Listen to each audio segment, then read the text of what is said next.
तेलंगाना में जंगलों की कटाई को लेकर सियासी घमासान शुरू हो गया है।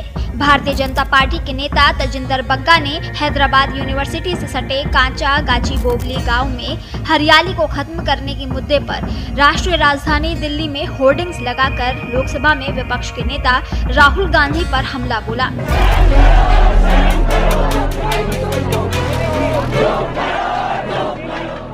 होर्डिंग्स पर लिखा था, राहुल गांधी जी कृपया तेलंगाना में हमारे जंगलों को काटना बंद करें।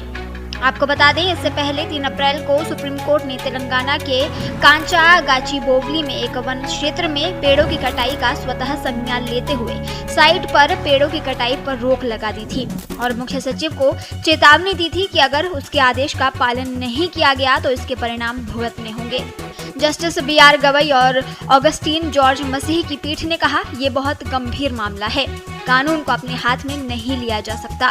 कोर्ट ने आदेश दिया कि अगले आदेश तक साइट पर पहले से मौजूद पेड़ों की सुरक्षा को छोड़कर किसी भी तरह की कोई गतिविधि नहीं होगी। जब हैदराबाद विश्वविद्यालय के छात्रों ने जंगल को बचाने के लिए विरोध किया तो करीब 50 छात्रों को पुलिस ने हिरासत में लिया।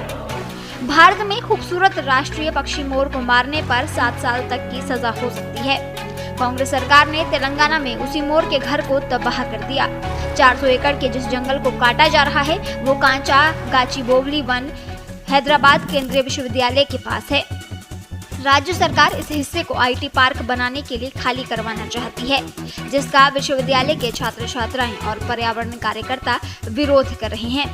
उनका कहना है कि ये जंगल की जमीन है और इसे काटने से वहां रह रहे पशु पक्षियों और पर्यावरण को तो नुकसान होगा ही, साथ ही स्थानीय तापमान में भी बढ़ोतरी होगी।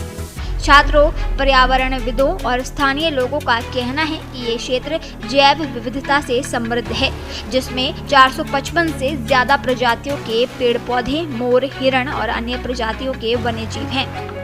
वहीं 3 अप्रैल को सुप्रीम कोर्ट ने तेलंगाना के कांचा गाचीबोगली में एक वन क्षेत्र में पेड़ों की कटाई का स्वतः संज्ञान लेते हुए साइट पर पेड़ों की कटाई पर रोक लगा दी और मुख्य सचिव को चेतावनी दी कि अगर उसके आदेश का पालन नहीं किया गया तो इसके परिणाम भुगतने होंगे।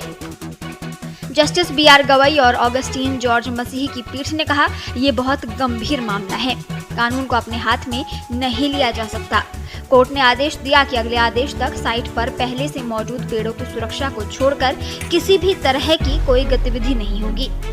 पीठ ने आगे कहा कि तेलंगाना के मुख्य सचिव व्यक्तिगत रूप से जिम्मेदार होंगे और अगर न्यायालय के निर्देशों का सही भावना से पालन नहीं किया गया तो कार्रवाई की जाएगी।